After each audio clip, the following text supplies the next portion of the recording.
the fact that we are today talking about a poem from the 1400s that the vast majority of us will have never fucking heard of. Yeah. We would have heard of the Arthurian legends, King Arthur. Quick side note, I love that King Arthur is in this, Yes. but they don't call him up. Like, they're just like, oh yeah, this guy. There's a round table. Connect the dots. We don't need to tell you. This isn't his story. Your favorite film is awful. Hello, and welcome to Your Favourite Film is Awful, the weekly podcast where we take your favourite films and recent releases and defend them against negative reviews. As always, I am Luke MJ Powell, and with me is the one and only, the bestest buddy in the whole wide world. It's Charlie Lilly. How you doing, Charles? I'm good, thanks, man. I've just realised that, like, behind me is just like an empty tomato ketchup bottle. Look. There is. It's a very Why is it interesting there? background that you've chosen. Most of an empty bottle of tomato ketchup and deodorant. Yeah. The Those are essentials, the two, really. like, in the That's all you need foreground. to survive. Yeah, it's something to stop you smelling, something to keep you fed. Yeah. Wow, Or perfect. to make your food taste nice if it's shit. Yeah. Depends. I like ketchup. Very true. People hate me because I put ketchup on everything. Pretty much. That's fair. I like a bit of barbecue sauce. Some sweet barbecue sauce Yeah. makes everything better. Today, we are doing The Green Knight. Mm-hmm. It's our most recent release. It's so quick. Yeah. So, Charles, having seen it very recently, what is the plot of the film? And what I love about this, before you start, is that the trailer gives away the plot, so you don't even need to worry about spoilers because it's all there. It's laid out. It's an old legend. Well, yeah. Go ahead. I mean, it's The mic based is off yours. first of all, it's based off a poem, I believe, or a short story from the 14th century. And basically, the plot is that on Christmas Day, a Green Knight walks, comes into or just stops, I guess, like a meeting that the king and the queen are having. And a guy called is it Gawain? Is that his name? Gawain? Yeah, Gawain. Gawain. Basically, he challenges everyone in the room, anyone in the room, to strike him, and he can strike them with any blow, and whatever blow he gives the Green Knight will return in a year's time. And so Gawain steps up, says, "Look, I'll do it," and instead of just, putting a scratch on the man, he decides to chop the man's head off.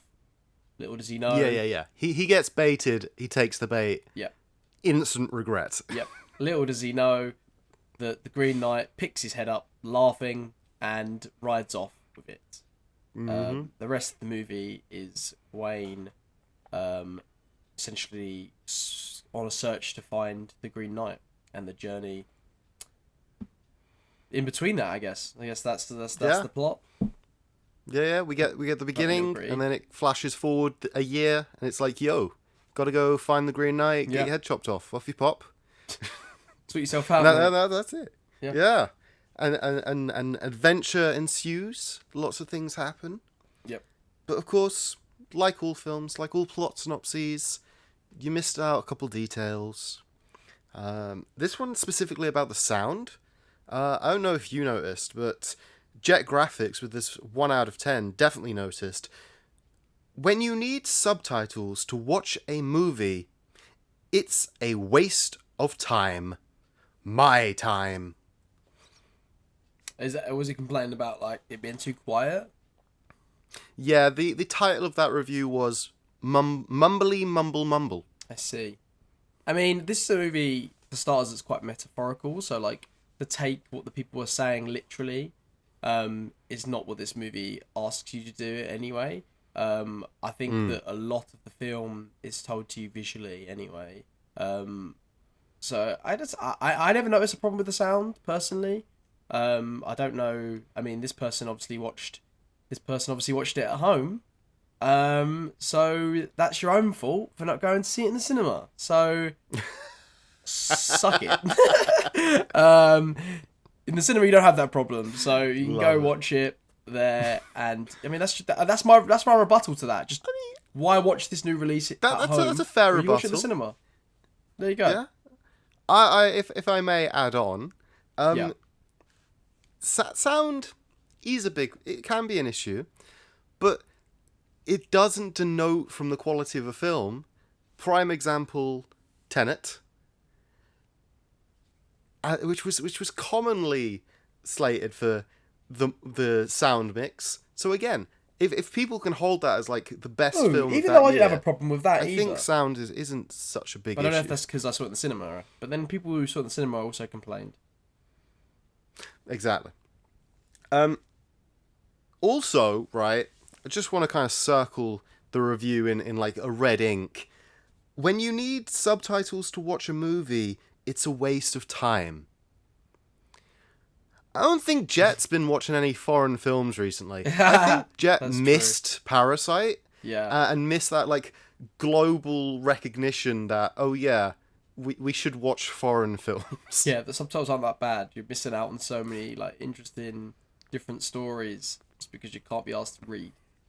Like, Yeah. I love when people are like, oh, I forgot, I go read a book instead. If I want to go to the cinema, I'll go watch something.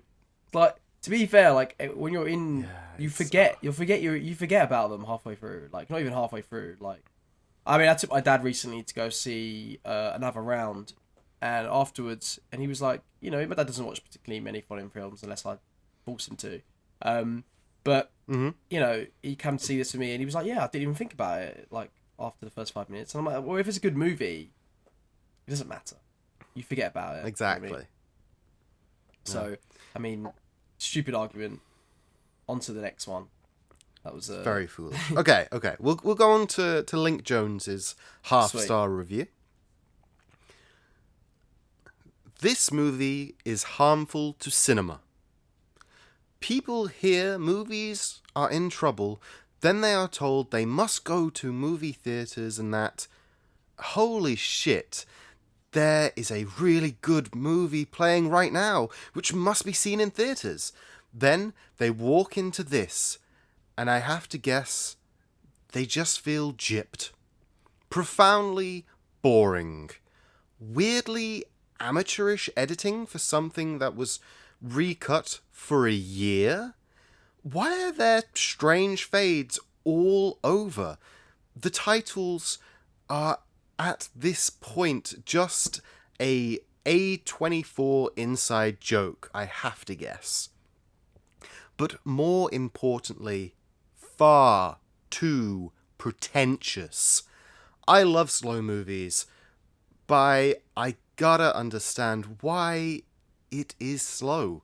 What tension is being built up? All of the symbolism was just silly. All of this to say, every man dies alone and must face it with courage. That's an adolescent message when treated like this. We need to get away from the idea that what some nerdy nobodies want to explore deserves a big canvas. Lowery has never really made a good movie, and by good I mean a movie that explores important human issues with serenity and in a way that your average moviegoer can access. This ain't it, Chief. This is the equivalent of I assume they mean throwing sand into the audience's face and telling them to like it. I think it's fundamentally wrong about what he said about David Lowery and his filmography not having human elements to them. I think you only have to go as far as watching Ghost Story to watch a scene in which a ghost watches his loved one mourn his death and move on from his life, and it's incredibly human and touching and horrible in the best possible way, and I think that this, I guess, is a more general human experience in terms of It's it's big at larger themes about death and honor, courage, like he said. I think the movie justifies its length. I think the movie should feel like a long journey, in which it does, and a journey in which the character is sort of going towards his death, and he knows it, even though everyone else is not quite sure and thinks there's going to be some sort of prize at the end of it. He knows that he's going towards his death, and the movie is kind of also saying that like it doesn't matter if he dies then or late or past then. Time is always going to get you. Death is always going to get you, no matter what. It doesn't matter. It doesn't change anything. And I think that I love that that's explored through, this knight and his journey and through the courage and stuff. And I think I disagree about the editing. I think there's some genius stuff in it, particularly when the camera pans around after Gawain has been captured. When he got mugged. Yeah, and the camera pans around and it changes seasons.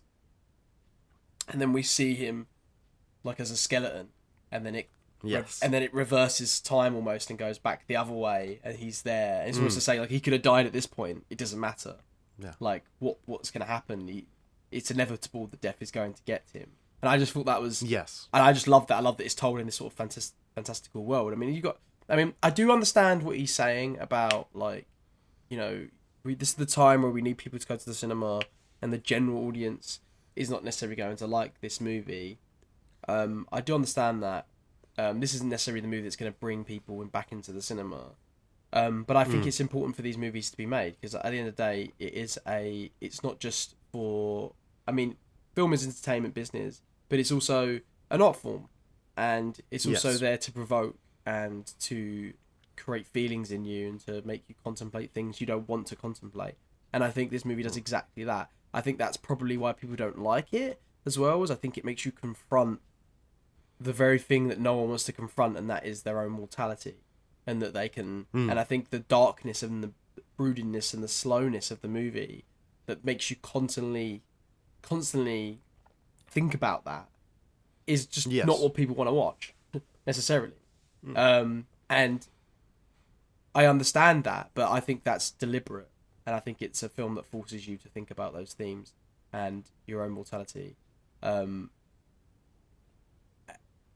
mean, and like I said, that's what good art should do. It should make you feel uncomfortable. It should make you look at places inside yourself that you don't necessarily want to go. I think that's what I like about it. I mean, I disagree even more so about him saying about the human element with David Lowery, because it's like he made Pete's Dragon, which I think is a really like sweet movie. A really, really sweet movie, kind of underlooked, I feel like, because it's like a Disney remake film. But I think it was really sweet and also quite existential in a weird way. I think all of his movies have that feeling of like that existential dread. And I think The Green Knight does it in a way that's less on the nose than something like A Ghost Story, a bit more subtle way. I think obviously it's a 14th century poem or whatever, so like there's gonna be parts that are gonna feel slow and not to your typical Hollywood structure, because this is an old story, and I feel like he told it in the best possible way he could, in my opinion. From what I've gathered from my like freaking skin deep research, a lot has been changed from that poem. Like, there's a couple of things. It's taken. I listened to an audiobook version of one of the releases. I think it was. It wasn't the original. It was the retelling by somebody else, which involves like fairies and the fact that the whole thing has been a test to see if Gawain is like worthy of this girl's love. And then there's another one where it turns out that the Green Knight and the Baron of the place... Do you know when he goes there and it's like, hey, chill here for a bit. I'll go out hunting. When I come back, you give me what you've got. I'll give you what I got. Happy days. Like, that's a lot more expanded. So it's one of those that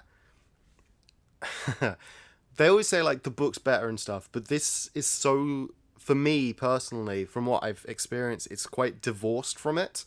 And for me, that was an okay thing because I hadn't experienced that poem. I'm not an English literature darling, so yeah. Just going off that point that you were making about it being based on the poem, I think it's one of those that it's less based and more inspired. And with that, I think the poem is very much that whole contemplating mortality and like. He keeps fucking up, but it's about like doing your best and trying to be the best person you can be. And if you fuck up every now and then, it's okay. It's okay to fuck up now and then. Whilst this one definitely has more of that kind of, it kind of really nails down the old way of thinking of knighthood and being chivalrous and being good to the people, and like he keeps fucking that up until the end when he's like, oh, actually. There's no honor in this death by like hiding behind a sheet, hiding behind my belt. Just protecting so let's you. take that off because Yeah. there's no honor there. Exactly. Which I really liked. It was. Yeah, I thought that was really cool. I like the whole Yeah, theme and you of think? honor and stuff, and how like he said like the only thing he wants is to live like an honorable life, and there's a couple of conversations he has with people about that and how they're like, you know, what does that mean? Like, what does that give you? Does that change anything? But I think that what I really liked was that when he went to the Green Knight and he runs away, and we see this whole story play out of how his life would have ended up otherwise, and it's kind of this weird, really dark sense of like he ended up just being dishonorable anyway. That not having the courage to accept his fate made him a coward and someone not honorable and someone that hurt other people in their lives and then was punished for that, had his child murdered, had like lost his first love because of like he couldn't say no to this kind of society that he's in of like being having to fall in love sort of with this other rich family in order to make stronger bonds. Yeah. And instead of picking his love and instead that when it cuts back at the end to his choice of taking the protection off, it's almost as if him to say like he uses that courage and he accepts his fate. Yeah, it's very much like allowing others to determine your decisions, because he's always given the sash from other people, and it's like, hey, wear this, it'll protect you, and he's like, oh, okay, I'll wear this because it'll protect me. And then after he runs away, it's like, hey, you can't, you're becoming a knight now, you can't be married to some poor girl. Oh, okay, I guess I'll pay the poor girl and keep my baby. Hey, you're now king, you can't just marry anybody, you need to marry for a treaty, for like for power. You can't marry willy-nilly. And it just builds up, and it is that way of, as you said, it's allowing others to shape your fate instead of choosing your own goals and making your own decisions, which I just it is. I feel there's a lot to chew on this film. Yes, I feel like I also really like how he learns little lessons for good and for bad throughout the film. Like after he gets so when he gets the directions, guy who plays Cyclops in the X-Men films, he's like, hey, what's my time worth to you? And Gawain is like, okay, well, here's some money, thanks for the help. And then in the next, I didn't even realize that was him. Scene after he gets mugged. Yeah. It's the little one from the prequels, but not prequels. What are they called? Oh, sorry, I do guess. Yeah. Yes, he's in, Days of Future Past. Cyclops, not James Marsden. I forgot. Yeah. James Marsden. Wait, hold on. That's not the same. No, it's not the same Yeah. guy. It's not the same actor as the one in. you It's sure? a different guy. Well, Yeah. I'm pretty sure it's a different person. Yeah. Well, guy who I may have Looks similar. misremembered. So he does that, and then later on when Gawain goes to the house, and the ghost is like, "Hey, do me this favor." His immediate thought is, "Okay, well, from that learned experience, what is it worth to you for me to do this for you?" Yeah. And so it's like he's learned a lesson from that previous interaction, but it was the wrong lesson. It's like, it's smart. Yeah. It's just always learning. Yeah, I thought that was really cool how he did that. I think that's like again, it's a film that's quite makes you think. It doesn't hand you answers.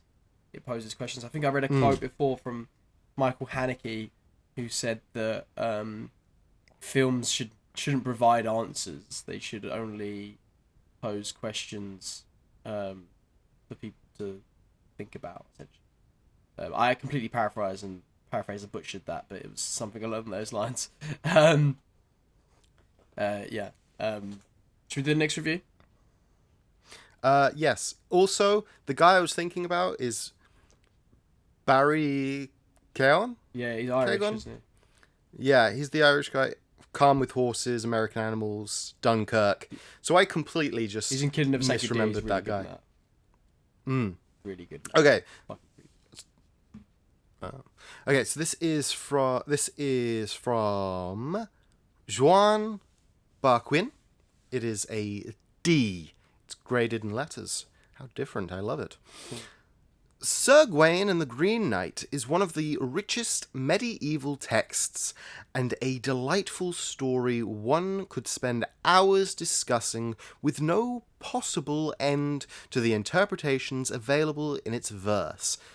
To watch David Lowery's adaptation, The Green Knight, with or without having read the Gawain poet's brilliant work, is to witness a mess of scenes that infer depth but hold none. Should have mentioned, this is our critical review. I see. I mean, it's a 14th century fucking poem. Like, is it really gonna be better than this movie? Like, I feel like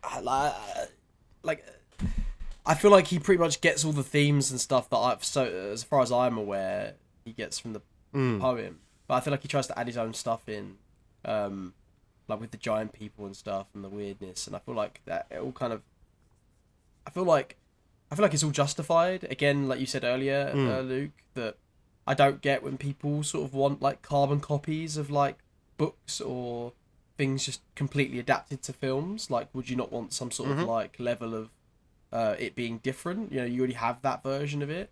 I mean, I say that and I like Sin City a lot, which is literally a copy, but even then it's merging the books together to tell one story as a movie form. So it's still a tiny bit different in that sense.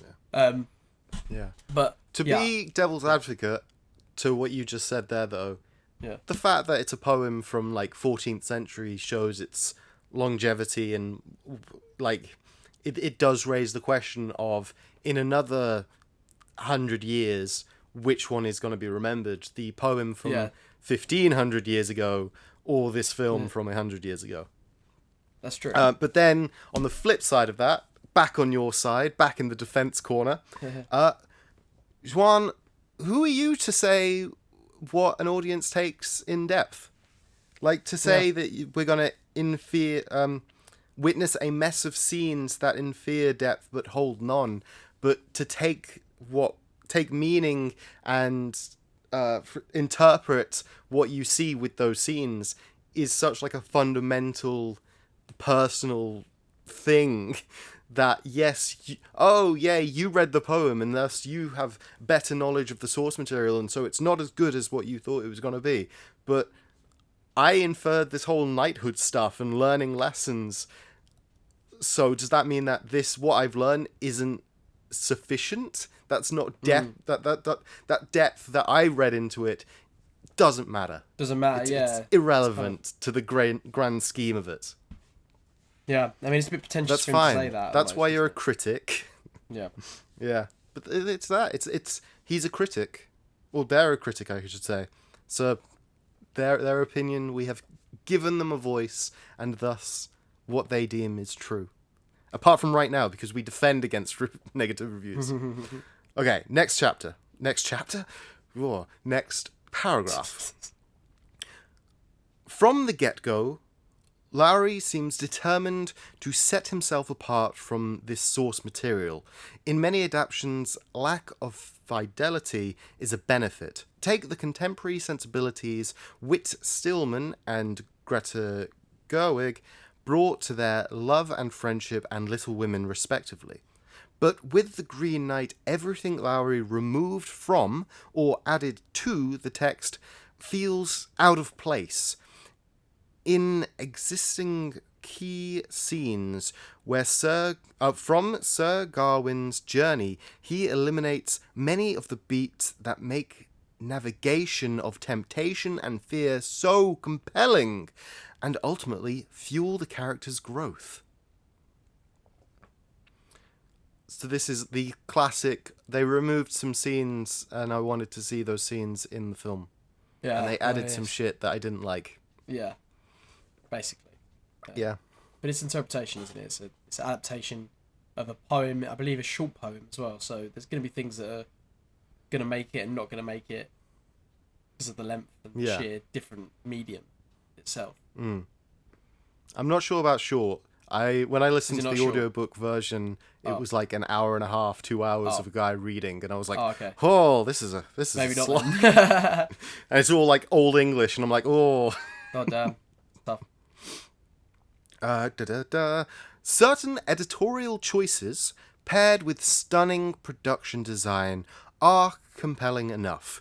Despite an odd blue tinge, almost as though actively avoiding its core colour, The Green Knight is often a beautiful movie to observe, the kind that will be screen capped to death by one perfect shot and Tumblr alike. Although it's disappointing there wasn't a greater sense of ambition with this production, as both its fantastic and thriller elements fall a bit flat. It's easy to wonder what filmmakers and designers with some penchant for flourish could have done here. Imagine if it were anything like Yoko Ishika's collaboration with Tarsem Singh and Francis Ford Coppola. That kind of liveliness is exactly what Sir Gawain and the Green Knight deserves. Something compelling and vibrant, with each and every single verse, from hunting scenes to seductive kisses to jubilant feasts and beheading games, contributing to Gawain's flawed heroism. It looks pretty. I wish a different director had directed it. Yeah, it's kind of weird because I feel like this to me reminded me a lot of The Seventh Seal, directed by Bergman, which is a classic film. I love it. It's an amazing movie. But it's one of those films that, it's loved by a lot of people. And I feel like that deals with very similar themes of death and stuff. I don't know if you know the premise of The Seventh Seal. It's essentially about a knight who plays a game of chess with death. So it's kind of got that similar kind of theme to it. It's about death and the acceptance of it, courage and stuff. And people love when Bergman does it. But I feel like this film's very similar kind of in pace, I feel like, and in tone. And yet, when David Lowery does it, we don't like it as much. I don't know, and it's like they want Coppola to do it. It's like they just want these names. Just because David Lowery isn't necessarily had his name on the map too much, even though I think he's a director that's definitely someone I want to run out to see his next movie, because I've pretty much loved everything he's done so far. I think that I don't know. It's just, sometimes I think it's people just like, oh yeah, this is okay when this person does it, but not when this guy does it, even though there's not much of a difference. I feel like he does it with just as much artistry, with just as much subtlety than the other filmmakers would have brought to it. I think he makes it epic. It is a beautiful film. And I think he does things like it justifies it being a movie. Like that shot, for example, that I said earlier, where it pans around. Like that's only something you could experience in movie form, not something you can experience on the page. So I think, I mean, that alone justifies its existence, as opposed to, even like the near the finale when, the way he shows his life playing out, and then his head coming off. There's like a dread. There's a dread when you're watching it. Like, you know, this is not where it's gonna end. You know that this is part of it, and there's a tension in that. You know that, I think that was great. I think it was masterful. I really enjoyed this film. I mean, I can understand it's not for everyone, but I thought it was I had an absolute blast of it. So, I mean, each their own, I guess. Yeah. To very quickly touch upon what you just said, and kind of link back to one of the previous reviews, that scene when after he gets mugged and then left there to die, is perfect setup for that ending vision of him getting to live a life. Yeah. Because it's the exact same, like, hey, this is what could happen, which would be missed in a smaller, more amateurish filmmakers approach, where they're like, where they can't spend that time giving, and they might not have that idea to literally just spin the camera around in a old fashion to show the passage of time, and then reveal him having been left there to die. Because it's just so smart. It's smart. There's a dread to that as well, isn't there? It's silly. You're like, silly. Why You're silly are we panning? negative reviewers. What is it? Yeah. Yes. It was so clever. It's so simplistic an idea, yet it's one of those that you see it and go, oh, anyone could have done that. But then to just have that idea originally, to do it in the first place, is a masterstroke in itself. Yeah. And as you just said, you can't have that in a, like, you can't really write that. I don't feel personally, at least not to that vision. Like, sure, you could have like it happen across some comic book panels, but at that point, it's one of those comics that you read and go, oh, the artist and writer want to make this into a film, into a feature, but don't have the budget to make it into a film or feature. Yeah. Which some are. Okay, last paragraph from this. The Green Knight is supposed to be a tale about what it means to be human. Lowery's film is entirely void of that humanity. It's a dour, bloated experience that not only fundamentally misunderstands the work of art being adapted, but has no interest in exploring or expanding upon what was already there. Rather than the intimacy and enthusiastic adventure of something like Peter Jackson's Lord of the Rings trilogy, a filmmaker who would have clearly been a better fit for this work, Lowery chooses a more serious tone at every turn. So much potential for greatness, so much room for big swings in offering up a new interpretation of an old tale. Nothing more than a massive disappointment. They really liked the poem. Yeah, I was going to say to you, like, I think it's difficult for me to defend these. Maybe you could do a better job because you've read the poem and stuff. I haven't, so it's quite difficult for me to defend. It's like, I've only seen the movie. I knew bits about the poem.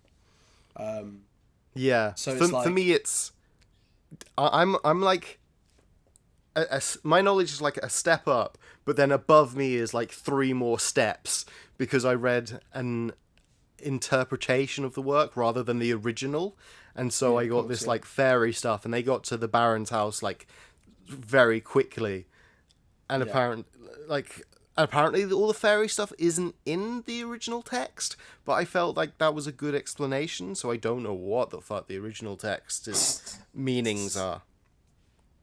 Like, it was one of those weird ones. Yeah. Also, like, the fact that this reviewer says that to take a more serious tone was a bad, like, like that end paragraph, they're pioneering new, fresh adaptions, but the fact that this adaptation takes a serious tone is bad, and that's like how a lot of people have, I guess, looked at DC and been like, they made the DC films too serious, they're bad, and then so they didn't give them a chance. But it's like, it's still an adaptation, it's still an interpretation of the text, it's what you asked for. Yeah, it's not exactly how you wanted it. It's true. But come on. The fact that we are today talking about a poem from the 1400s that the vast majority of us will have never fucking heard of. Yeah. We would have heard of the Arthurian legends, King Arthur. Quick side note, I love that King Arthur is in this, Yes. but they don't call him up. Like, they're just like, oh yeah, this guy. There's a round table. Connect the dots. We don't need to tell you. This isn't his story. Like, we only know that shit. So, for this to be an adaptation, to be an A1 big release, semi-big release, we're still in the weird times, and for you to still be upset that it's not a adaptation, I guess, it's foolish. You need to disconnect your love and understand what you've been given. No, it's true. Yeah, it's your love has blinded you. It's so silly. It's so silly. It's so silly. You know what I mean? It's just silly. Yeah, I don't know. It's just, it's a weird one. Sometimes it feels like a lot of these people sort of like to say. I mean, I don't know. Obviously, maybe I'm just saying, but they like people that like to say they have this close connection to this 14th century book to sound smarter, I guess, than they are. And to be like, oh, it's so much better than this movie that you get to see it. You know what I mean? I don't know. So I don't know if it's a bit of like that I can going understand on. that with more modern texts, but the fact that this is a classic text written in classic English, as much as you love it, you're not gonna have this. Like, you can't have the same connection. You can't like read Lord of the Rings and then watch Lord of the Rings and go, it's not as close, I'm unhappy. Fair. You can't then go, oh yeah, this 14th century poem isn't the same as this 2-hour blockbuster. 2021 I'm unhappy. movie. Yeah, it's like, A24. come on. Yeah. I'm sorry, I cut you off there. No, it's fine. It's fine. Okay. The last review from Werecar. Cool. Werecar 1 out of 10. We went through these because a lot of these reviews were about the original text. Yeah. And so in that kind of, the book is better, I didn't read the book, so I can only judge it on this. Like, I enjoyed the so movie, much you so can give. it must have done something right. And I've never- Exactly. This isn't a case of Cirque du Freak Vampire's Assistant where you don't need to read the book to know it's a bad film. Just awful. I love Dev Patel, but this was near unwatchable. If you are expecting action, great special effects, and a clear plot or story, stay far, far away. If those things don't matter to you, then The Green Knight is your movie. It's funny because I don't think the nice movie short was one. sold as a movie that's going to have loads of action in it. So I don't know why people. It's And like yet this. so many negative reviews were about that. Oh man, it's such a worry, isn't it? That I'm concerned with, obviously, that's all we get nowadays. It's action movies. So it's like it just feels like we don't get films like this anymore because everyone's so just used to getting big blockbuster action films. They don't stop to think about what that means, that you're enjoying all these action films and not watching things that are, I don't know, challenge you a bit more. Yeah. And I think to quickly underline that, the whole, like, the fact that this is what you've just said, and like the trailer as well. After I read a couple of the negative reviews, I personally went back to watch that original trailer a year or so ago, and was like, the only dramatic bit is like at the end he stands up against the Green Knight, and so throughout the entire thing you're looking at one fight, Yeah. and that's it. So like, That's what, yeah, all what do you see. expect? That's all that's alluded to is one fight. It's just some people, they see some swords and some knights and they're like, yeah, we're gonna get some action. It's like, no, like this is a more like meditative journey. That's about your existence. And I like that he uses the sort of fantastical tropes to tell a story that is so human and not fantastic. Do you know what I mean? When you really cut down to what it is about. Yeah. Yeah. I mean, yeah. Yeah. It is what it is. And Wercar kind of... If you're expecting action, great special effects, and a clear plot/story, stay far away. But it never sold you that. Which kind of means... Yeah, which means if a film doesn't have those things, they're not worth your time, I guess. Worth your time, yeah. That's what's weird. Yeah, if there's not big explosions with cool CGI, and it doesn't spell out what the film is about, you can't have nuancy. There can't be any interpretations. We can't watch dramas anymore. It's a worry. No. We can't watch a film with contrasting ideas and not walk away knowing who was right and who was wrong, even though the world doesn't work like that. Yeah. It's so... I won't mind, right? But the plot is clear. The story is clear. Because you told it at the very beginning. Yeah. There's a Christmas party, mysterious guy rocks up, Gawain fucks up, and has to go to the Green Knight again, get his head chopped off. That's it. That's the whole circuit of the plot. I want to talk about this, actually. This the subside from the reviews for a second. I just want to talk about the movie for a second with you. Do you think that, you know, he gets given the choice, doesn't he? He says, like, you can either strike me, or you can, like, take a fatal blow, essentially, doesn't he? He says something like that. Do you think there's something to say in the fact that, you know, he could have just cut him a little bit? And then... Yes. And instead he chose to look badass in front of his friends and chop the guy's head off. Do you think that's also playing a part of, like, you're pretending to be someone that you're not, and the Green Knight is there to expose you for the fact that you're just the same as everyone else? I think that bravado definitely plays a part in it. Yeah. And it's also the sequence of events that occur, because immediately before the Green Knight rocks up, King Arthur's like, hey, tell me a story so I can get to know you. And he's like, I don't have any stories. And then this perfect opportunity of a story. Yeah. Hey kids, gather around.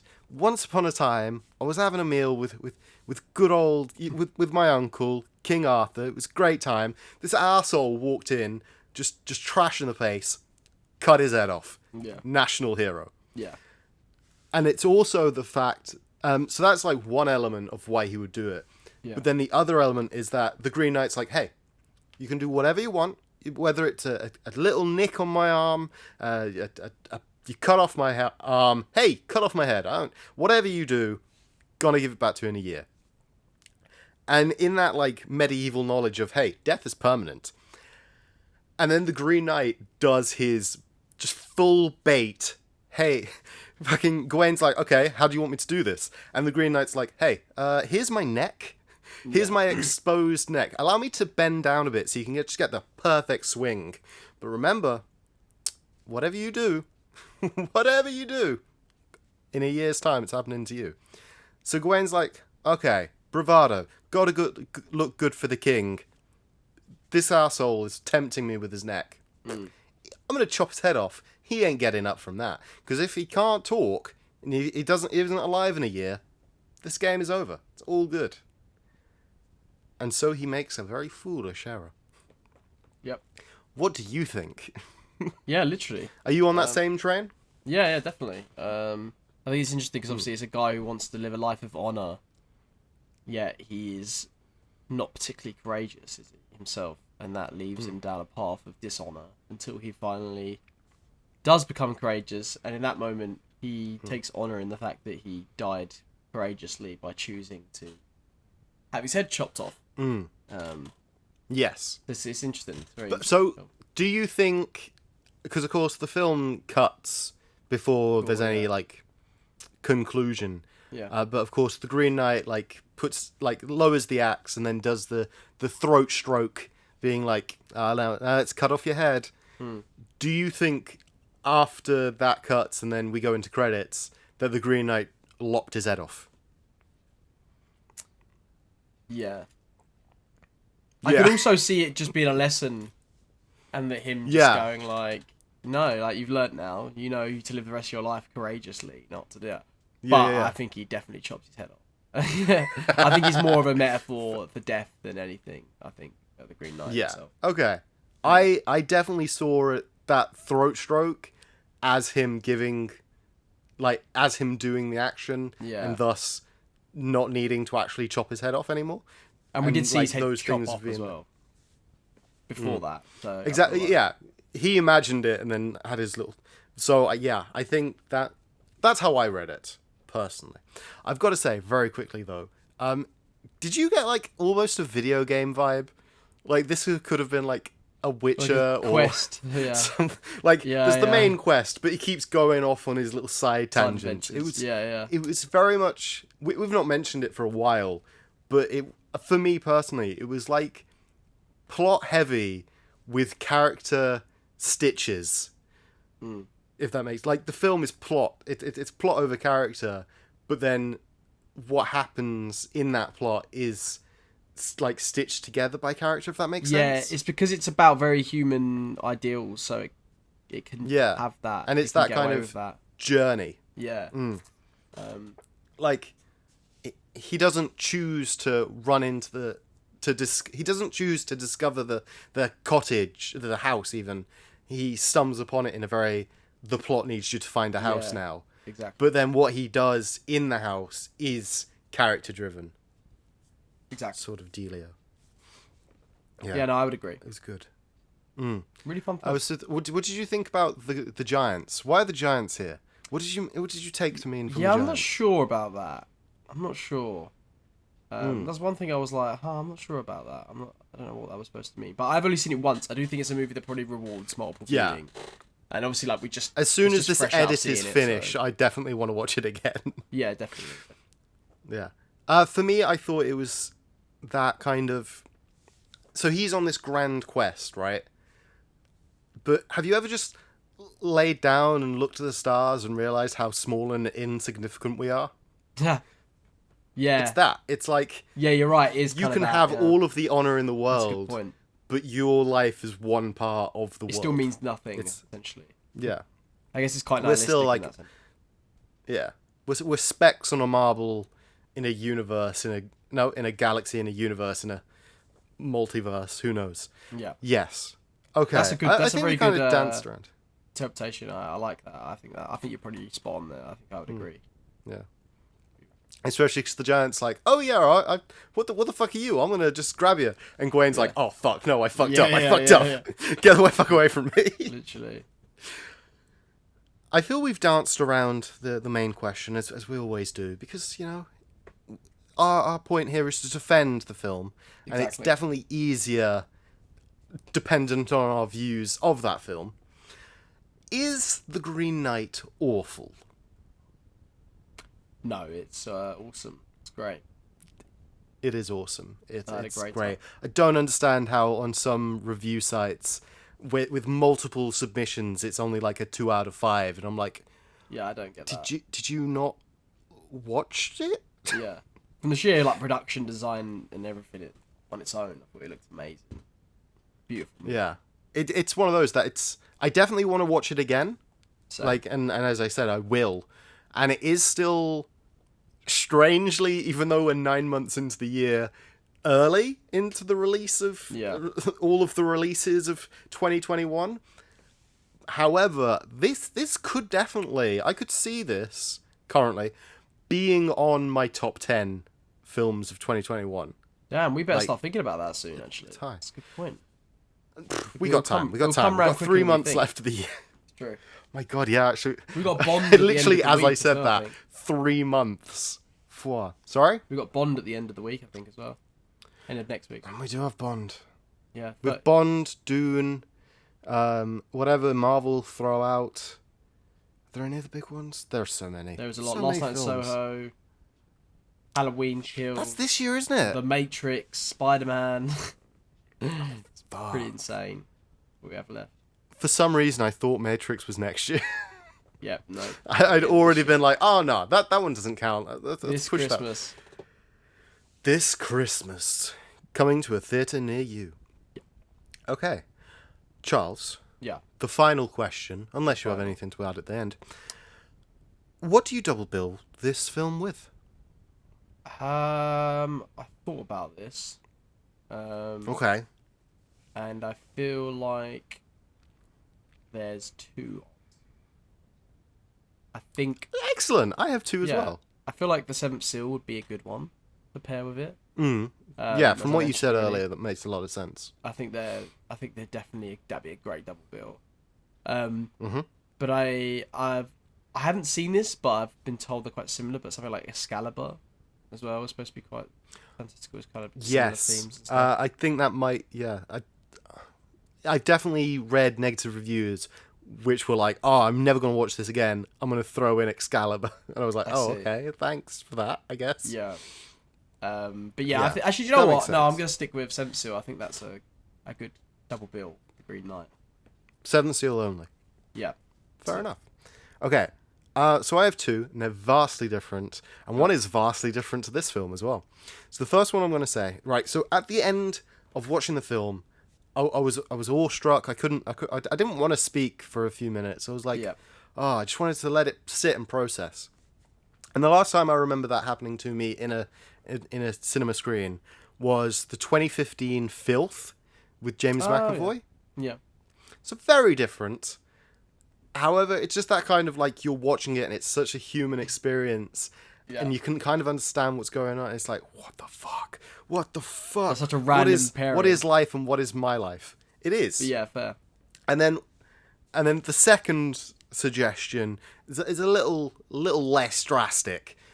Is Labyrinth from 1986. Oh, Do you yes. remember Labyrinth? Yes, I do Yeah. indeed. Yeah. And David Bowie. it's got that kind of, yeah.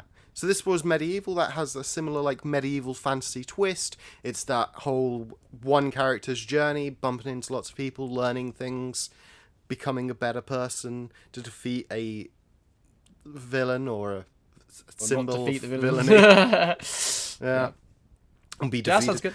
But yeah, I'd say one of those would be nice. I don't know what orders, but hey, it's something to think about. So there you go. You've got 4/3 films to give it a watch with. Exactly. Is there anything else? Anything else we want to touch upon? I think that's everything, man. I don't think I so. can think about. Yeah. It's very fresh. Maybe we'll have some more thoughts next week or something. But I feel like this is how I feel just Yeah. going out of it. You know what I mean? So it's like, That's fair. It's that double-edged sword of it being so fresh Yeah. that we've not had the full time to ruminate. sit and think about it. Yeah. And watch it. Exactly. Watch it again. Got to watch it again. Cool. That's it. Where can people find us?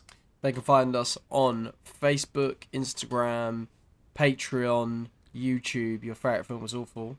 And they can also find us on Twitter at FabFilmsAwful. Wow, beautiful.